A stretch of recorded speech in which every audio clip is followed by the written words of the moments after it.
they ordered the food. So bloody hell, how many times you had like 6 bags? Throw away, yeah. That Fast was food.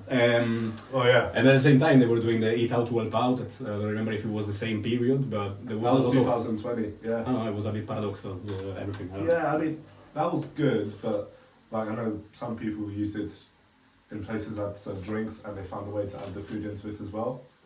But I mean, like, there was so many bloody rules that you had to have. Like, they're also annoying was for me the most annoying thing in COVID was telling people to put the mask on. I think maybe I haven't worked much during COVID. I think I was working only during the month of reopening. The rest of the time I was on furlough.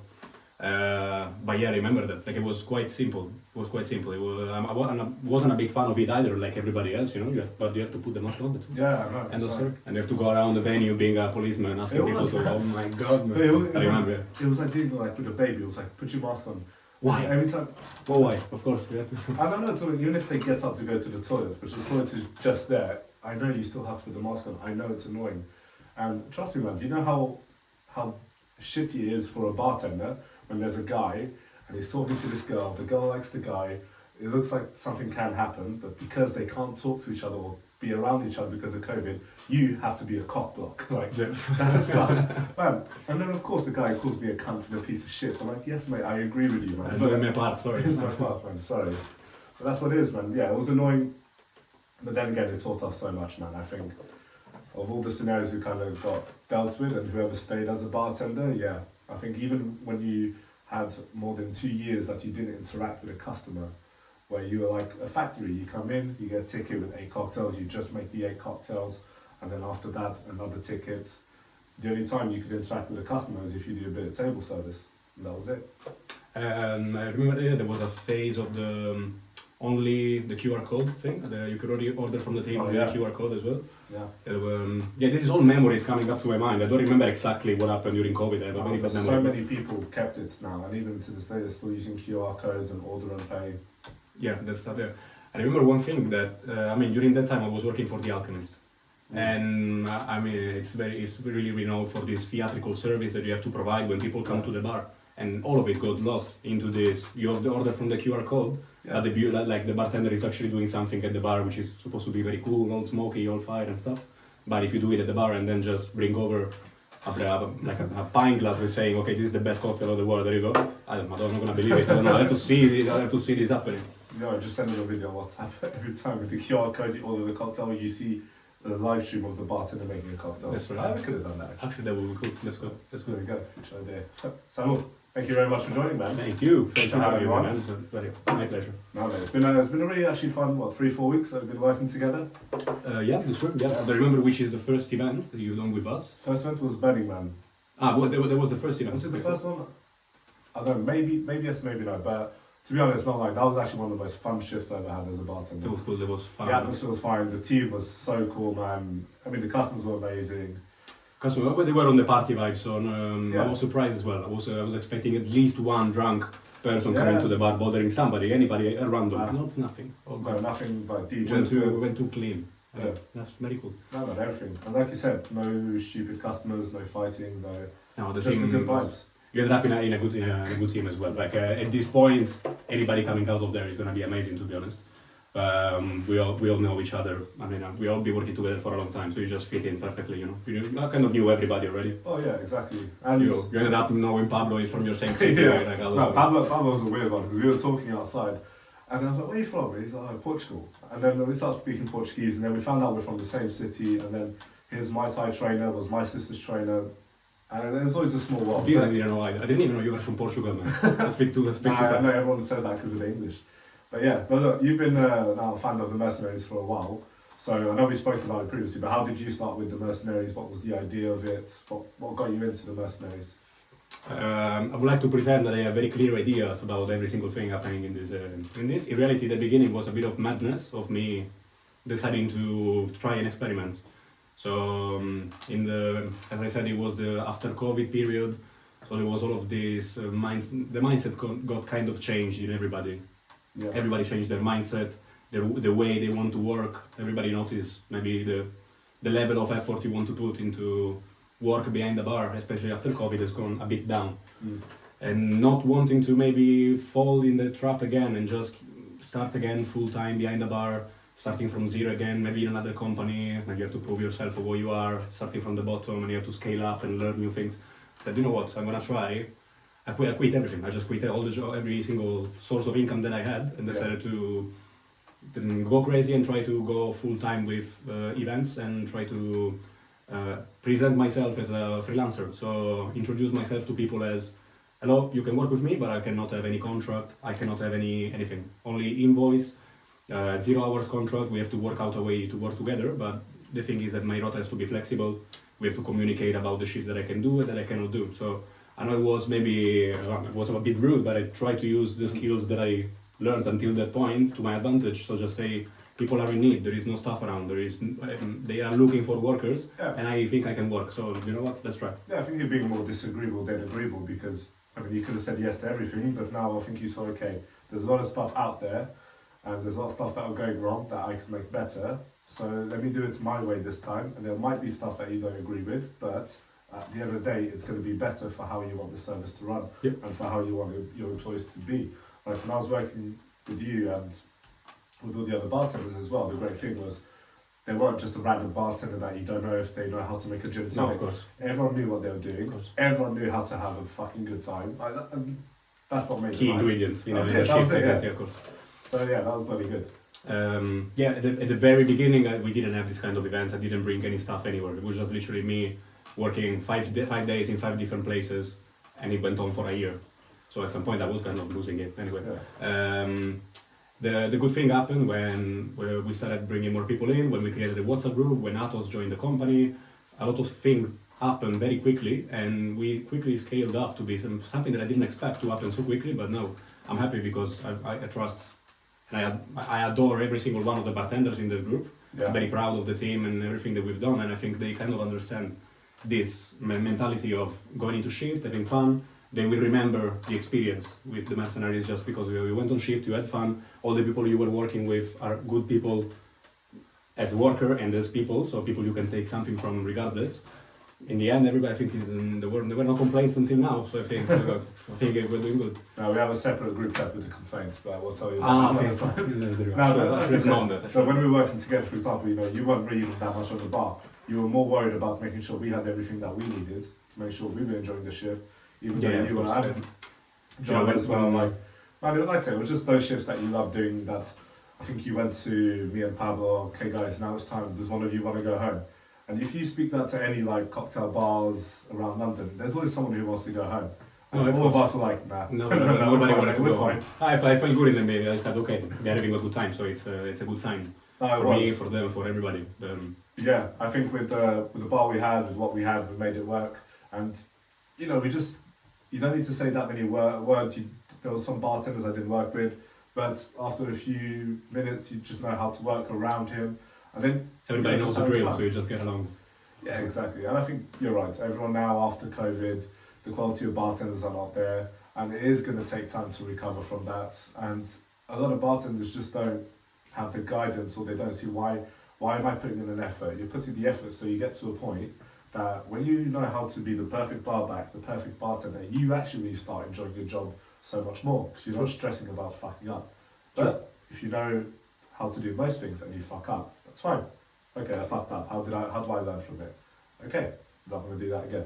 The process becomes way easier when you are surrounded by people who are not there for the money, just standing because maybe it's good money for those 4 or 5 hours of event. They're around there because they want to learn as well. They can contribute to the development of the whole thing. So this is very important. This is very important as well.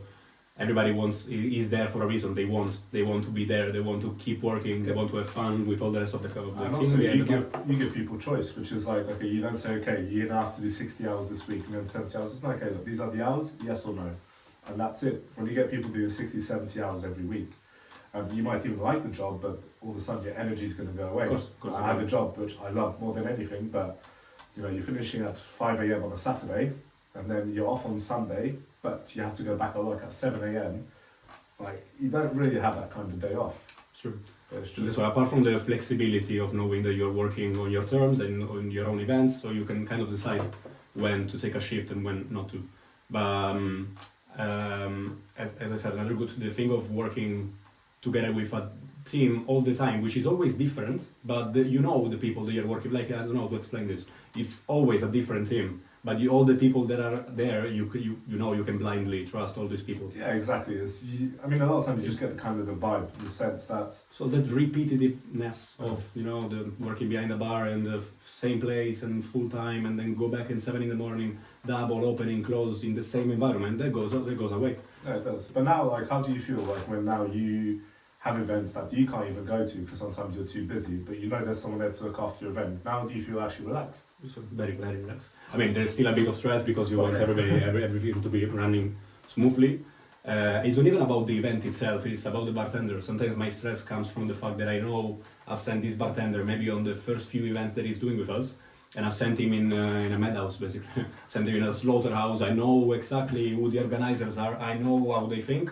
Maybe this bartender is going to walk out and he's never going to come back again. Never happened, to be honest. Yeah. But it's a possibility. But well, I think it will happen one day because like, you look at the best restaurants, the best bars in the world, even the restaurants with the highest quality of standards, they've had stuff that went wrong. And to be honest, when you run a business, especially as like a CEO or founder, you're kind of just putting out fires everywhere.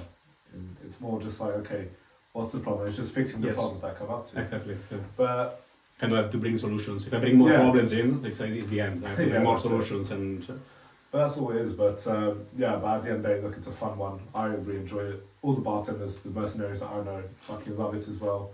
And the fact that we get to work together as well, you're part of Life Behind Bars, and thank you so much for being a part of it as well.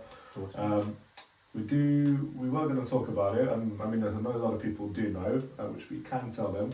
So official announce. I think we can announce it. So we, some of you already saw our hoodies, the Life Behind Bars and the Mercenaries hoodies, which the good news is from January we will be selling them, and they'll be live. They'll be for £35 each. If you want one, just get in contact with me or Samu. Just please make sure you pre-order as soon as possible because they will run out, but we will order more. And I can't wait to start giving them to everyone. I already had quite a few people asking. Did you have this prepared or was it improvised? That was good. That was good. Yeah, thank you. That was good. But yeah, I can't wait to have them on. Thanks. Yeah, I mean, I like wearing it, and I think everyone, when they're a bartender, they see it or they see Mercenaries. It's a cool thing to have. It's a good gadget, of course. I've got something else hopefully coming soon that I'll send you a picture of, which they can't see yet. Of course. But yeah, what do you think of this is good. This is good. So you said it's supposed to be liquor 43. Yeah, you can say this is the Portuguese version of liquor 43. So this is Licor Beirão. It's probably our most popular liquor. We always usually have it in parties or after dinner. Like a digestive. I would drink this as a digestive. Nice. Sweet. You can have it in the winter or in the summer. So I mean, definitely vanilla is the thing that jumps out the most. So how many spices there is inside it? Probably 2,000. I don't know. It's got quite a bit, but yeah, it's got a nice vanilla taste. Also like cinnamon. It's got quite a few into it. I've actually got a really bad story with this. So the second time I ever got drunk in my life was in a friend's. You even remember the second time you got drunk? Yeah. Nice, very nice. Because this was a bad one. I went to a friend's house and it was like 20 of us and we were all 14, 15 at the time. And someone's having drinks and beer. I was even drinking beer. I think comes the point it's midnight, we're all a bit drunk. And then they were playing this card game, which who had the highest card had to drink a shot of this, and who had the lowest had to drink a shot. And I was playing. You can see why I didn't end up very good. Well, here's the thing. I started to play with like 3 or 4 people, and then 20 minutes later, I'm just checking cards, and apparently I was all by myself, checking my cards. Okay, it's me drinking, and no one else was around me. So I don't think I drank an entire bottle, but I know I drank like way more than half, and it's dangerous, man. It's dangerous. It's so bad. I threw up like 10 times. I don't even remember cleaning it up. All I remember is just blankets on top of me and being dragged to somewhere else. And then I couldn't drink this for like 3 or 4 years, or even more. Every time just the smell of it brought me back. This is like traumatic for you. It's like a traumatic experience. Oh, yeah, I'm sure you have one. Well, about alcohol. No, yeah, what's your I have many traumatic experiences. Which ones? Which ones? So the most of them, thank God, maybe thanks to preserve my dignity, let's say I don't remember them. Let's say I don't Okay, remember fair them. I blacked out. I had a lot of embarrassing moments, especially in drinking. Like I actually remember the first time I got drunk in my life. Oh, But it was very chill. It was with red wine, so you know, That's very good. classy. You know. It was a 18 years old birthday of a friend of mine, like a schoolmate or something, and we went out to a Chinese restaurant because it was Chinese. I just come a bit closer to it. Yeah, that's fine. It was Chinese, so we started drinking. What it was? I think it was Italian red wine. We were in this Chinese restaurant, and we didn't really see. It was like open bar and free food. It was like a buffet with drinks coming out of the bar, like open bar. Yeah. So I really didn't see how much I was drinking. It was one of the first times in my life drinking. I was 16, so I started drinking red wine. I think I had the first bottle by myself, probably. So I was already quite gone. At some point, I remember I started doing magic tricks to people. Really? In the drunkenness of all of this, I took out a deck of cards, and I was in the magician phase. So I was doing magic tricks to every single person coming on the street. But I don't remember much about these magic tricks. They probably weren't very good because I couldn't even speak. I used to do one in the festival to try and get a girl to kiss you. So Yes. When you write your name down. Yes. Yeah. Yes, that's a very good one. And it's very good because even if it doesn't work, they have already kissed you. So even if the card is different, too late. Sorry. Anyway, this is Chinese restaurant, and all I remember after a couple of these magic tricks, I just started throwing up on my side like this, and I've been there for the 2 hours after that probably. Just keep playing cards, but in the meantime I was throwing up on the side.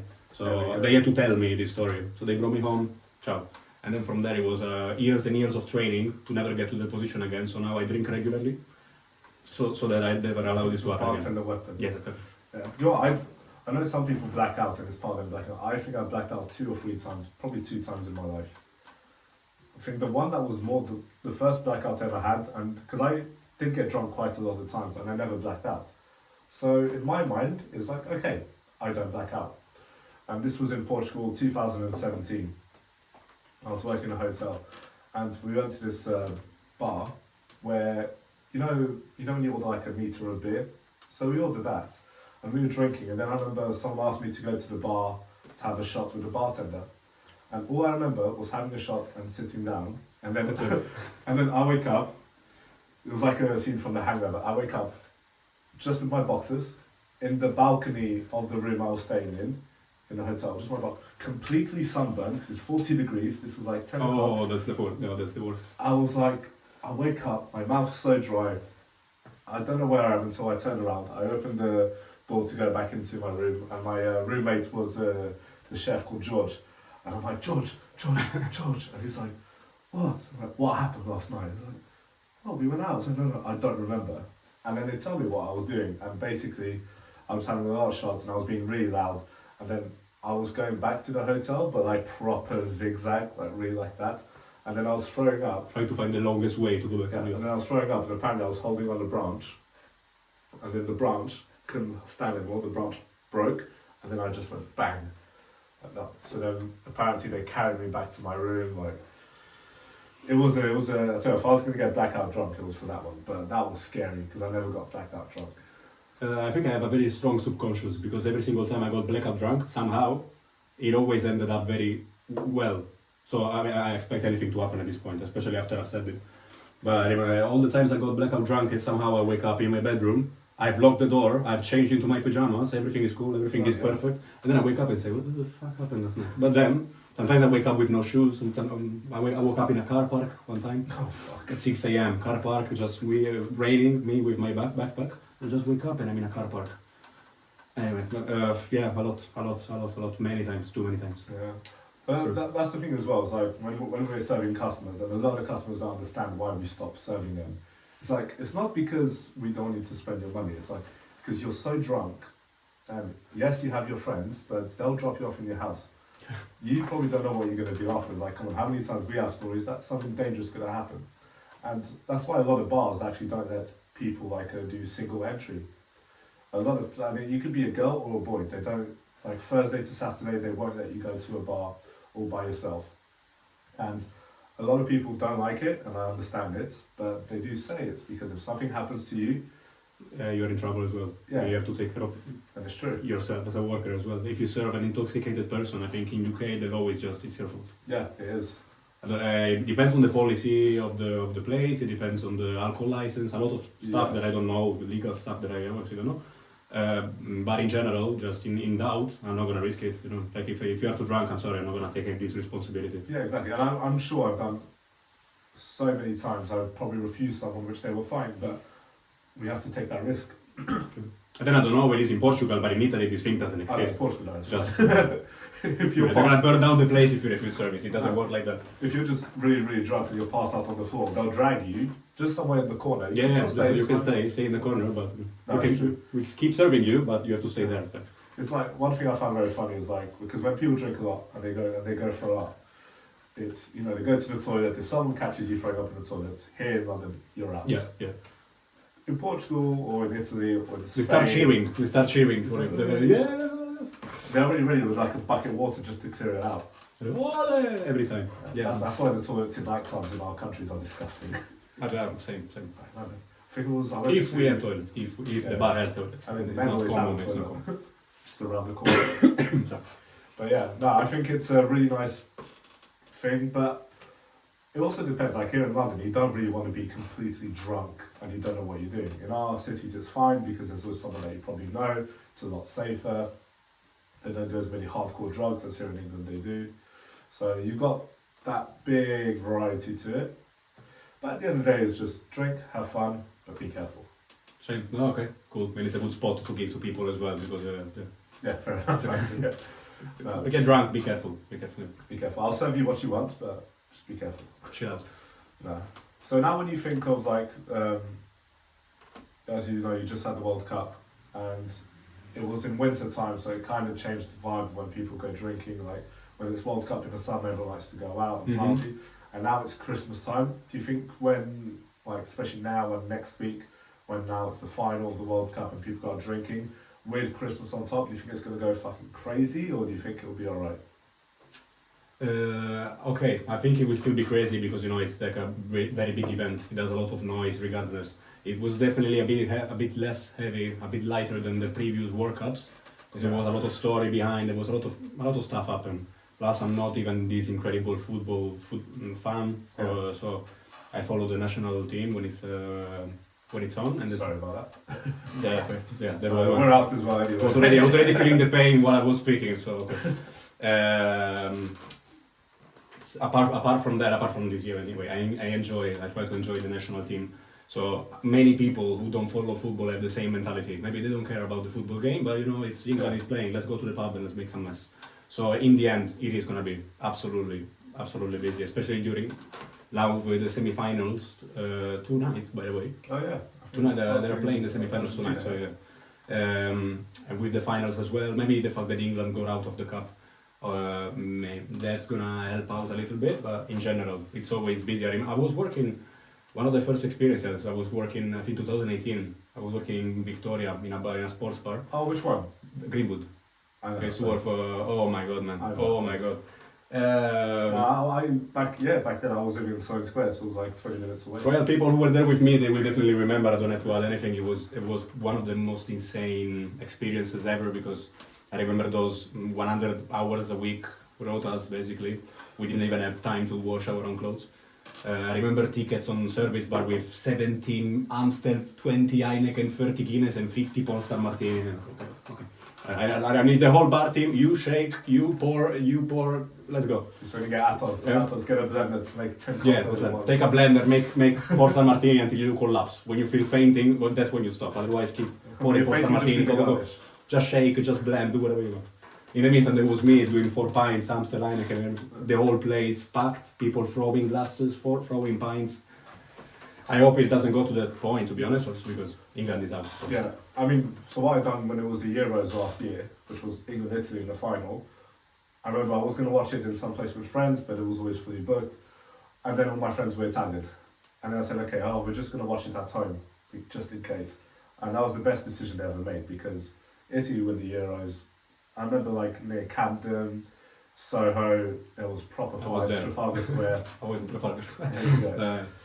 So that's it. It just shows you how bad it is. But yeah, look, even without the World Cup and during Christmas time, I still don't think people understand how much bartenders work in Christmas time. Because the minute Halloween's over, Christmas is on. All your bartenders 60, 70 hours weeks. Everyone's drinking so much more because a lot of the time it's corporate, so companies are paying for the drinks, and they've got these 2 weeks holiday. They all just want to go crazy because they all had a stressful year in the office. But it's still my favourite time of the year to work. Christmas time, yeah, of course. Yeah, I love it. If you look at the money side as well, it's definitely a bit more rewarding. You're going to work and you're doing a lot of hours and you're working hard, but it's busy. You feel like you're not wasting your time anyway for somebody else's business. No? No, I remember. So one of my first Christmases working in London, I was staying in a house with 3 girls, which all worked in the same bar as me, and I was their manager, and I used to do the incentives. Okay, so highest seller will get a bottle of this, or if you sell like 20 Jaeger bombs in this alley. And they used to always win the incentives, and the incentives were always like a bottle of rum, a bottle of vodka. So to keep you. And to be honest, it looks like I was manipulating it because then he used to come to my house. Like, yes, this bottle of Black Label was won by Valerie. Francesca's got the bottle of Tanqueray. Like a full stop. it's like yeah. So I was like, okay, next incentive. Fuck the cash prizes. I'm gonna put more bottles in. But it's really fun. I remember we'll do 60 odd hours. But my favourite time was just washing glasses, collecting glasses, and I'm sure you do the same thing because, like, if someone like makes a mess or there's a broken glass, it doesn't matter your position. I think the one who really cares about the place will do it. If there's a broken glass, and you like, I love when there's a broken glass and the manager's like this, and your bar back is washing 50 glasses, broken glass, and then the manager tells the bar back to get the broken glass. No, not for me. I hate that. No. I mean, when it's up to that, it's also about the. That's where you see a lot of a person, I think. No? Yeah. It's a very small situation, but I mean, from that small thing of going to the barback and say, "Can you clean this instead of me?" I mean, that makes me understand a lot of stuff. Yeah, exactly. Man, we had one, and I guarantee you, this customer was a monkey. He was a monkey. So, security does a check in the toilet, and he just goes, "We need a bar back here." I'm like, "Oh shit!" So I go to the toilet, and I go to the men's cubicle, and I'm not joking, Samu. I see shit on the ceiling. Like that. Of the cubicle. Yeah, of the cubicle. There's shit on the floor. The toilet is still blocked. And then I'm just there like... I'm not sure why you're telling me this, but... Well, and then I'm just like... I didn't need to sleep tonight, thanks. I'm gonna need the bar back. Can you get some mop, gloves, a bin bag, D10, water, and buys 2 shots of tequila for after this shit. And then me and the bar back, he's actually going to be on the podcast next episode, Christian. And we just saw it, and we could be bitching or complaining. We just laughed. We were cleaning it, we were like, who the hell does this? Yeah, but I'm not sure. But then again, my favourite is when you got these people, they just come out of Christmas and they really want to drink. Okay, well, yeah, let's get 10 Jaeger bombs. And then there's only 7 people. So everyone has the Jaeger bombs, there's 3 left. And there's always one who just goes bang, bang. No wastage. And 2 hours. I mean, I like the Highlander mentality, but just relax. It's fine. It's Christmas. Try to enjoy the night. Then 2 hours later, where's your friend? And there's us taking him outside. Collapsing. But he's still okay. Oh man, this was so funny. And this is for me the most London thing ever. So last Friday I finished work at 10 o'clock and I took the bus home. When I'm on the bus, I'm on the top deck. And in the front, there's this like group of English people. In the back, there's this group as well. And everyone's kind of like drunk and singing. And then this girl in the front, she's really drunk. She's like, "Oh, I'm going to sing a song for everyone. Thank what you so song much." Do you want?" And I'm like, God. And then this guy in the back, you know the song that goes, "And I will walk 5." Oh, yeah, so yeah, he starts singing. Oh, I will start singing that as well. If she starts singing that, I'm gonna join my. He starts singing the beginning, and he's really drunk. He's like this, and he's like, and then he just stops, and then he just goes, da da da, and he goes quiet, and then like 2 minutes later, he's like, da da da. It was updating. It was so funny. I took my headphones off, and I was just listening to the guy. And then all of a sudden he starts to talk to this guy and girl who were on their first date together, and he starts asking loads of stupid questions like, "How's it going? Are you going to go on another date? Wait, if it's a first date, are you guys going to have sex tonight?" Like, he started to ask. Well, actually, I would have had fun. I would have enjoyed the moment. I loved it, man. It was my favourite bus ride home. So basically, you were just in the corner with the monoculars, looking and enjoying. Man, so the guy was there, the couple, she was there, the guy on the first date was literally sitting right next to me. I loved it so much. Like, it was my stop and I didn't want to leave. I would have stayed there just to see I would as well. how far can this guy go. What is he going to ask? But he saw that I was laughing because when he just stopped, he's just go da da da. I just start laugh so much. But that's London. You always get these fucking crazy stories of people in London completely drunk. That's the beauty of this city. I'm not gonna lie. Like many people see it as the negative side. Yeah. Too many weirdos. I think it's an amazing. It's great. Like it's the best thing of the city. You're sure every single day you will have a story to tell. Yeah. It doesn't happen very often in a lot of cities, especially.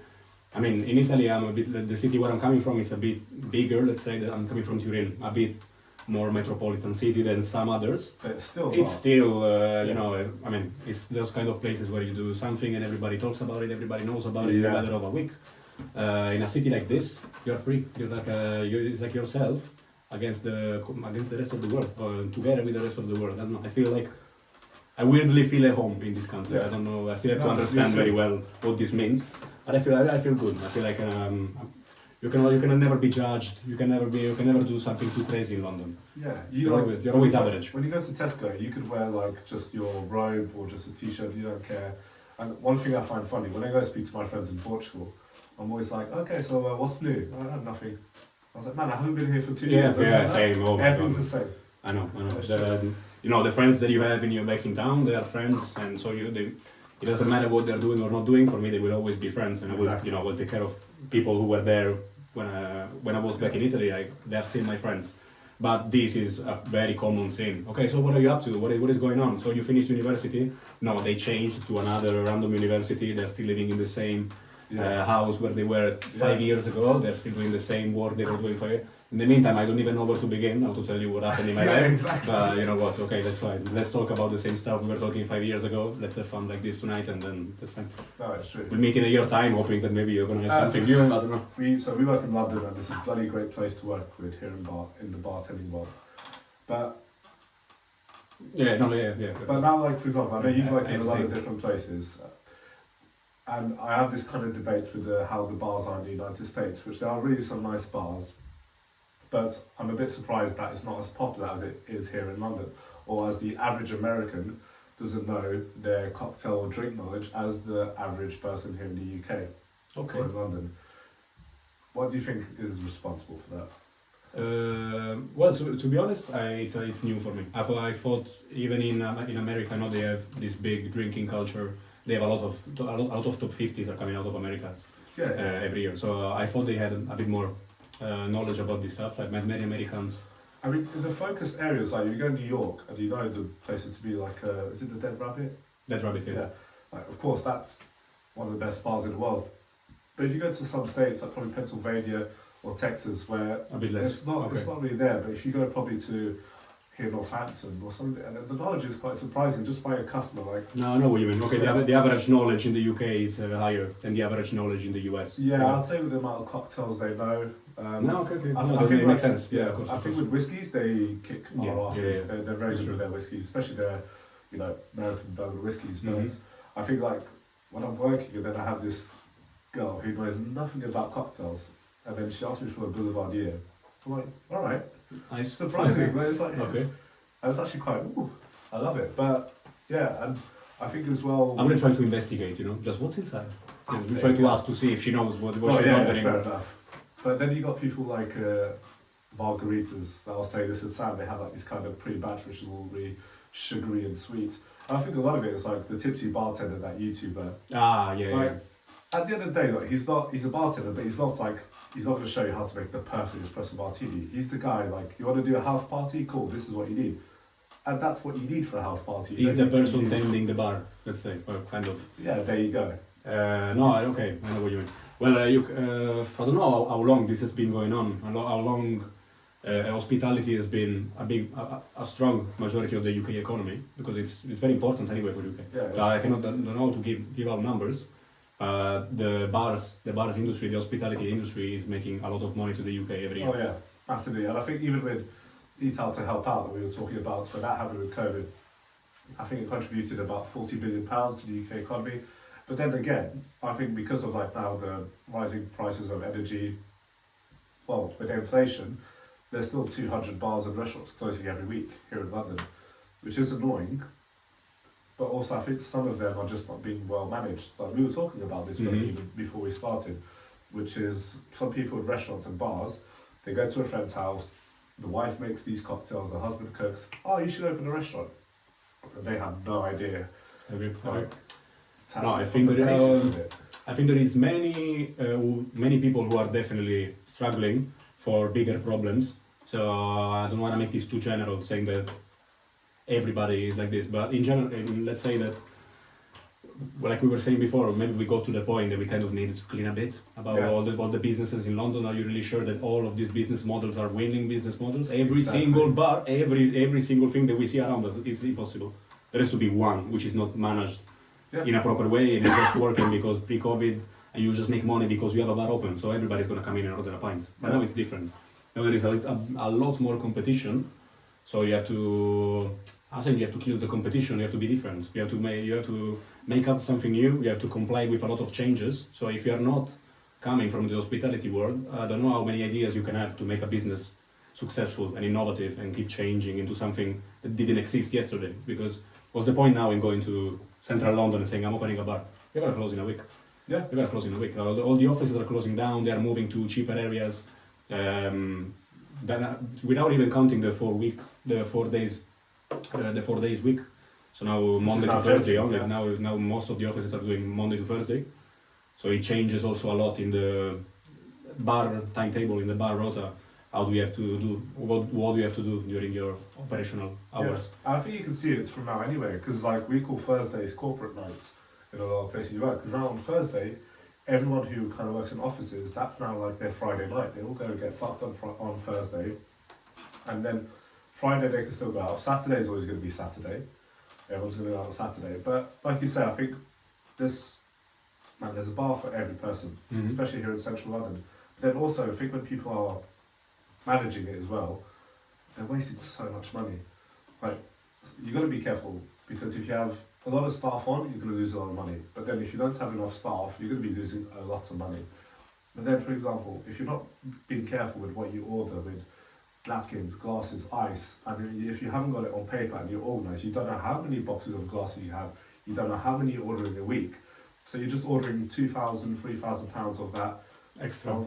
Reason, yeah. And then how much is that in a year? That's 150 grand. So there you go. And that's just with like appliances. And like even now with the energy crisis, I was really surprised to see a lot of businesses not really adjusting their platform. Like a lot of restaurants, they still have their lights on overnight. Overnight, yeah, I was about to say. Yeah, that's insane. Okay, like I know places they put sensors on, and they push back cleaners starting later. There's all these things like you got to unplug, and it's a bit annoying, but you got to do it because it's costing so much. But yeah, I think people just need to kind of have a bit more experience, and that's why when they come to me and have people say, oh, I'm planning on opening a bar, could you help me with it? And I say no. Why? I said because I still got. I have an idea of it, but I still need to go through so many more experiences to be confident to do it.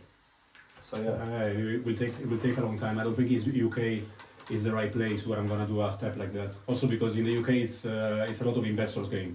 Yeah. So apart from the networking and knowing the right people, you really need money. You really need a lot of money, and most of the some of the investors who, or some of the business owners who end up opening a bar, they are backed up by UK banks maybe to open that kind of place, and they are backed up by very strong hedge funds. It can be anything. Investors are everywhere anyway. But you individually trying to open a bar for yourself, like with a mortgage, like it could happen in our own home countries, I don't see that happening. Yeah. Not for me. I mean, look how many pubs are opening now. Pubs are kind of now almost fading away. There was a pub I used to love going to, it was in Wood Green, they closed down, and it was cheap, it was like really cheap. But they just can't deal with, because before you could pay someone like £7.50, £8 an hour, now you've got to pay them £11 an hour. Your rent is probably 25% more expensive. Your energy bill is about 30 to 40 or even 80% more expensive. You end up breaking even if you're lucky. Yeah. So, and a lot of places just break even and they hope to get this Christmas time for them to make the profits. Because a lot of places just lose money in January as well. But then if you've got the places that are just open every day of the year and every week is kind of the same, perfect. I don't wanna sound like I don't incentive people to open bars, otherwise what would we be doing? Nothing. Well, yeah, exactly. But at the same time, I think there is very few, especially after COVID and all of these problems, people who were aware of the hospitality situation, they kind of shifted out of hospitality. They understood the problem, so they don't even bother by, do I want to open a place? Because it's not even in their minds. And maybe other people who were not even in the industry, they kind of smelled the opportunity because the bars are closing down. Why don't I open one? Because they're going to close down as well, probably in a week time. So it's a bit of now it's very complicated right now in UK, especially with the Brexit thing, recovering from COVID. There is a lot of problems, even just for the price of the rent price of the place where you're going to be. I think it's a bit insane right now. No, it is. And like I said with Brexit as well, I think the UK is the UK because of not having Brexit. Because I get with the trading why you want to implement it, but don't forget, look, my dad was born in England, but his parents were born in Portugal. Everyone I know here that I'm friends and kind of get on with, 95% are not from the UK. And when you're on the bus and you look at all these buildings around London, who built the houses? The Polish. What beer are you drinking? Italian or German? What food are you having from all around the world? And then all of a sudden you're no longer getting those people there. And I'm not saying the English can't do it. It's too much for the English to do. Yeah, so it's too much. Of course. That's why you should do all of whatever you're doing already, but you have to triple it up. You have to export as well to keep it to keep the economy going. So it's I know what you mean. No, it was difficult, but look, it's this is why I like speaking to people about it. With Sam asked where he saw the future of bartending, and he says that he doesn't see it's going to be a profession that you could just get paid to survive. I disagree. It will always be like that, but because look, who's got a job in bartending now? In 2018, so this is only 4 years ago, I was getting £7.50 an hour. £6.50. And now, everyone you're talking to is getting at least 12. Yeah, true. If you're on £11 an hour, it's your fault. Either you just started in a job and you need that time and experience, which is fine, or you're lazy, and that's why no one's taking you to take more money, or you're a student. Now, if you're a student, there's two things. You accept. Yeah. Now, it's like this. If you don't give a fuck, that's up to you. But when you rather enjoy your job whilst you're in uni and having fun, or you, because man, when you do a job that you don't like and you have to be 8 or 10 hours just doing this, it doesn't feel like 8 hours, it feels like 16. Yeah, sure. So that's where I think people could change a bit their mentality. But there's always going to be different types of bars. Like the good thing is now everyone's kind of making their own type of beer, their own type of spirits, which with big people like Heineken and Tanqueray, Beefeaters, you know, they're always going to be there. But this time you get a bit more support from the locals. But I think as well, people kind of want to do what you are doing, which is instead of just going to a place and renting a bar out, let's find a place, let's get people to do that bar for us. Hence the Mercenaries. So I think that's a good thing. I think that was kind of how I saw it at the beginning. Yeah, I think before everyone used to always, okay, let's go to this venue, we'll rent it for a day or two. Because a lot of people now are not even starting so many events. I think, you remember 2-3 years ago, every week there was always an event going on. Now, you gotta do it yourself. This is a bit of a jungle. That's what I'm saying, because not many people, especially in hospitality, have very clear ideas how to progress their business, and they end up in this circle of doing always the same things because it's what the bar has been like for the past 5 years, so they want to keep doing the same things. Yeah. But that's exactly the problem, because maybe you're not scaling up into anything new, and eventually you're going to lose a couple of workers and you're going to lose a couple of regulars. And it takes nothing to, in the end, like the structure collapses.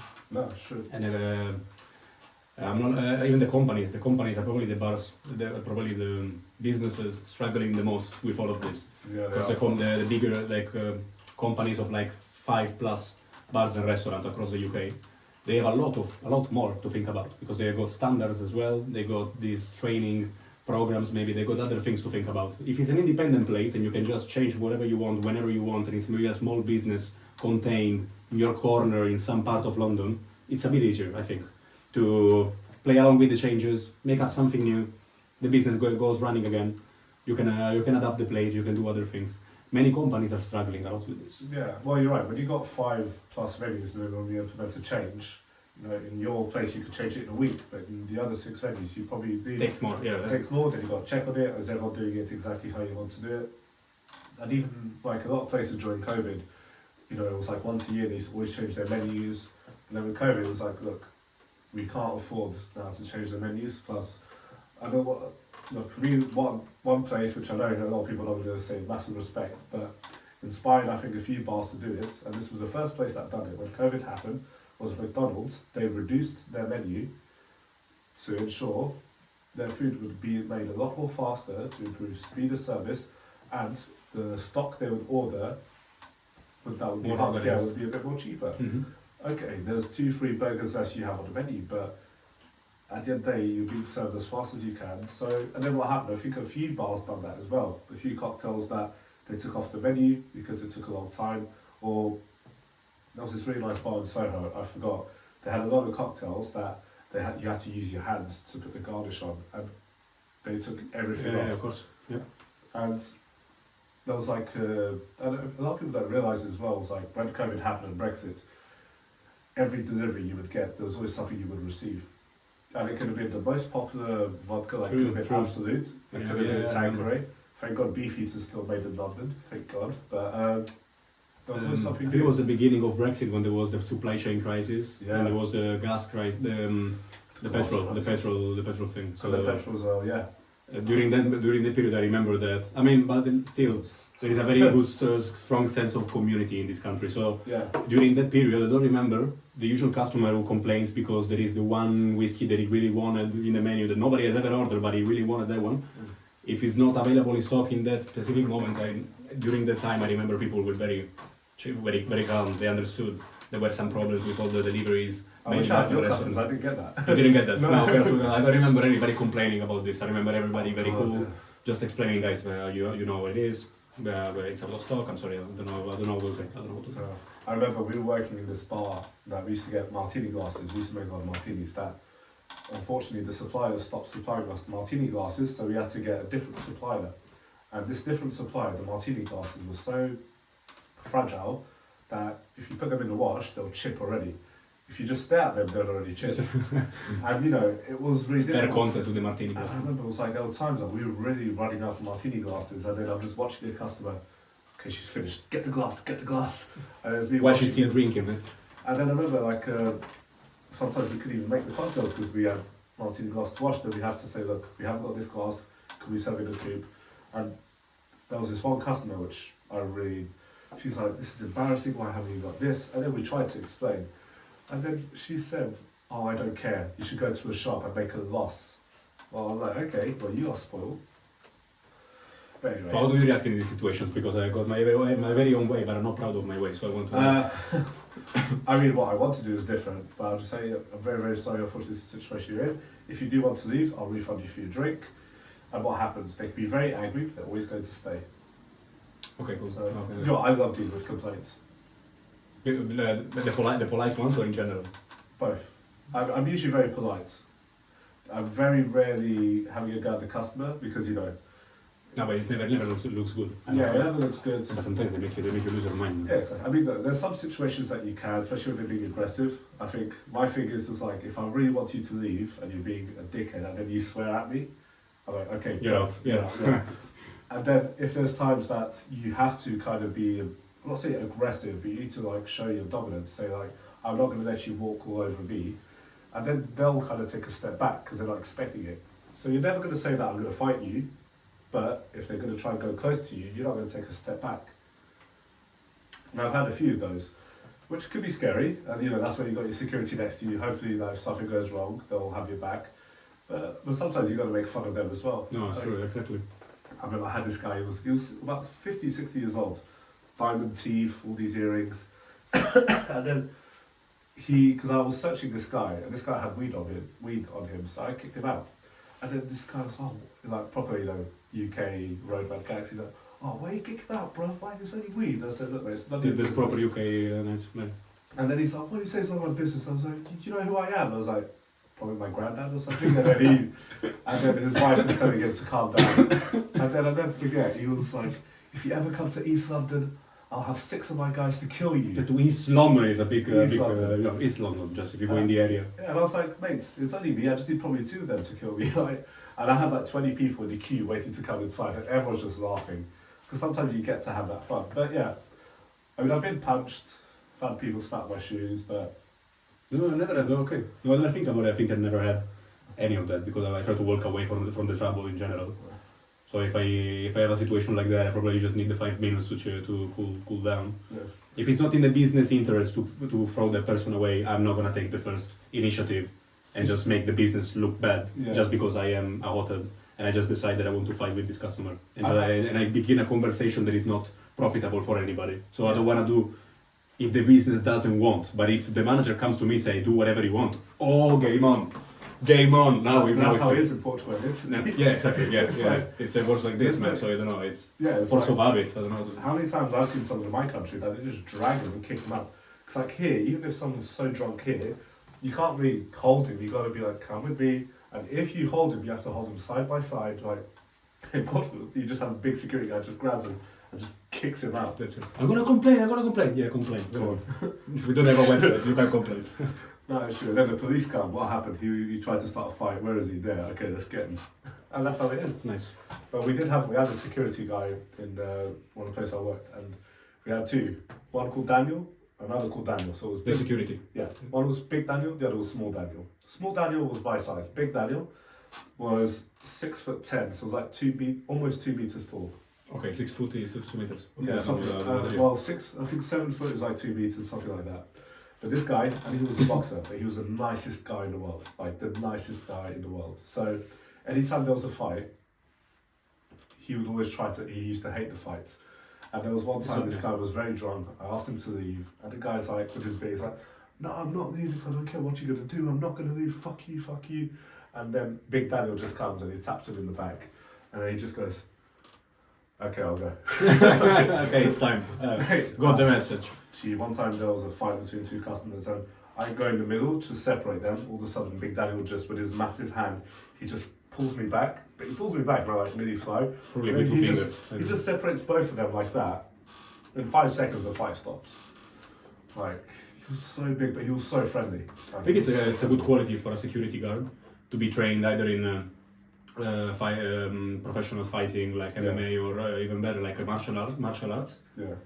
Because they put you in your head this idea that if you can avoid a fight, you have to avoid it. End of story. Exactly. You cannot go jump in a fight because you're a security guard, so I'm gonna just punch random people on the street. Doesn't exactly work like that. So I wish. yeah, that would be good. That would be good. I would be the drunk customer just sitting on and enjoying the whole thing. No, but you're right. I think you want to be ready for it, but you don't want it to happen. Yeah. Who's it saying this thing? It's better to be a warrior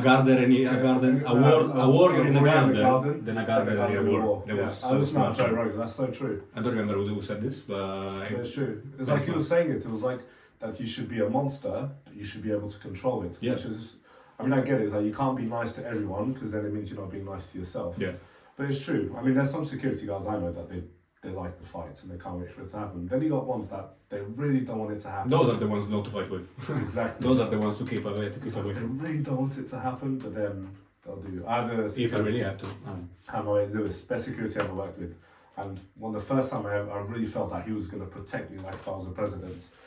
And I was young. I was still a young manager. I'm speaking to this customer saying she's not coming in because she's too drunk. She's always the same story.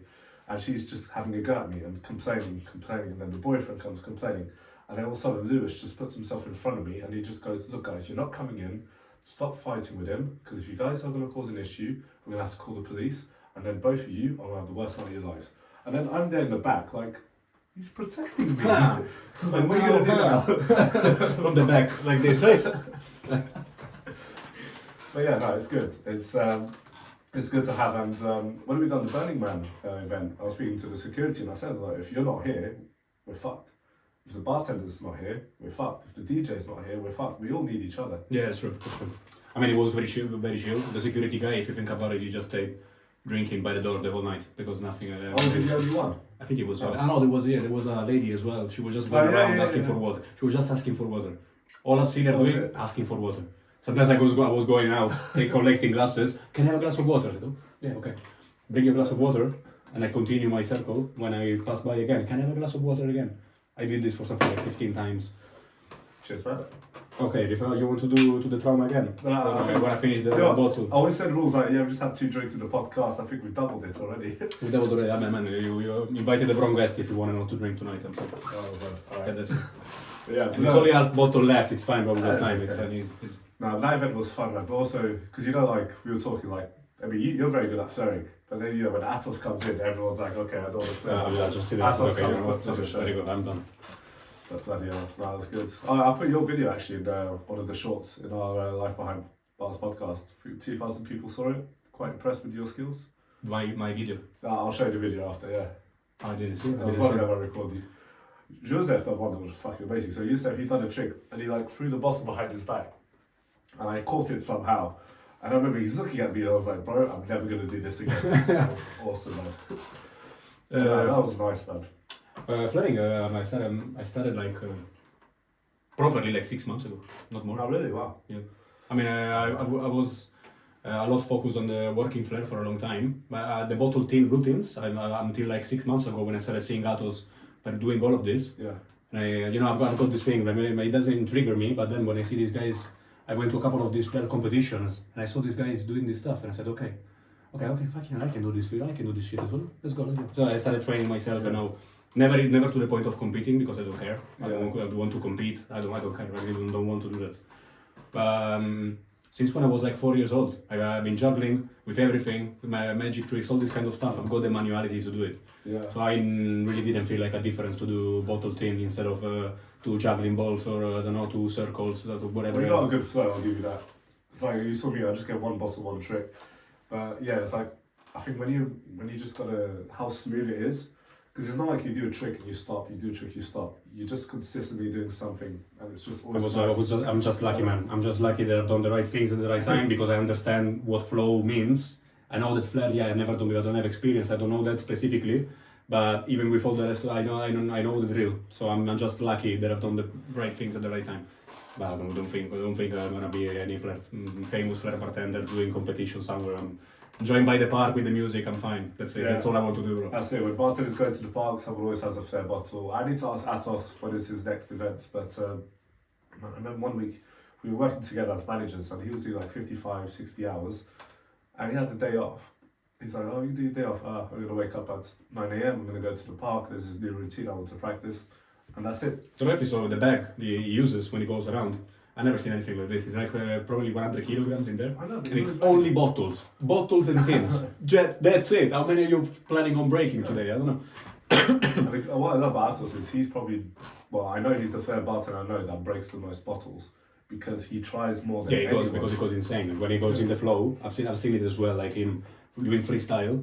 He's not on this planet when he starts throwing the bottles now, so he just goes with the flow in his own world, and sometimes he tries stuff that he doesn't even know if it's possible or not. So sometimes. Great, but now he's fucking sick. He's a dude. He works at a little Scarlet Door in Soho. I was there actually before the Burning Man theme. I was there. He made me a really nice cocktail called Mad Men. It had like it was whiskey, sweet vermouth, and all I know it was really really nice. So he's duty manager now. No, just bartender. Okay. He's got a good dream. Like he wants to kind of like. You know, like those kind of cycles where you just like sell ice creams on the go. He wants to kind of do that for cocktails. Oof, yeah, of course. That's it. I mean, each bartender's got their little vision. Everybody, yeah. Do you think it's cool when you haven't seen one of your trainees for a long time and you come back and they're amazing? I love it. You look at them and they're fucking monsters behind the bar. You look at them and say, oh my god, this guy works like me. I know, man. Exactly, man. This makes me feel one of the most satisfying feelings in the bar that I've ever had, where after you train somebody and you take a lot of effort, even if it looks like they don't care, but you still care a lot, so you still give them all the tools to try to be better than you, try to become the best bartender in the place, try to be even better than you and whatever. And then you come back after a while and they still say thank you, they still appreciate after years all the work that you've done. Nice. No, that I love to bits, and you know, there's so many of that, because also look how many people that inspire me to be a bartender. And when I see these guys, like, they tried hard, and they're good at what they're doing, they're finally learning, and then they do their own projects. And also, bartenders are competitive, but it's the friendly competitive, so we'll never sabotage another too, but we will try to be better. Like, me and Sam, we're very competitive when we're working. But for example, I had this bartender and he was really fast learning. Like when I say really fast, really fast. So I was a manager and he's like, okay, what can I do? And I'm like, okay, you know all the cocktails? Yeah.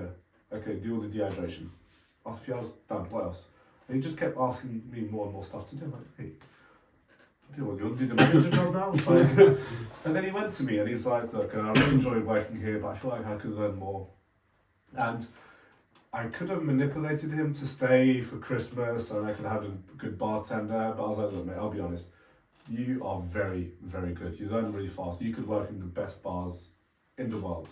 So I knew someone who I didn't work with, but he was looking for a great bartender. Look, have an interview with him, see if you like working with him.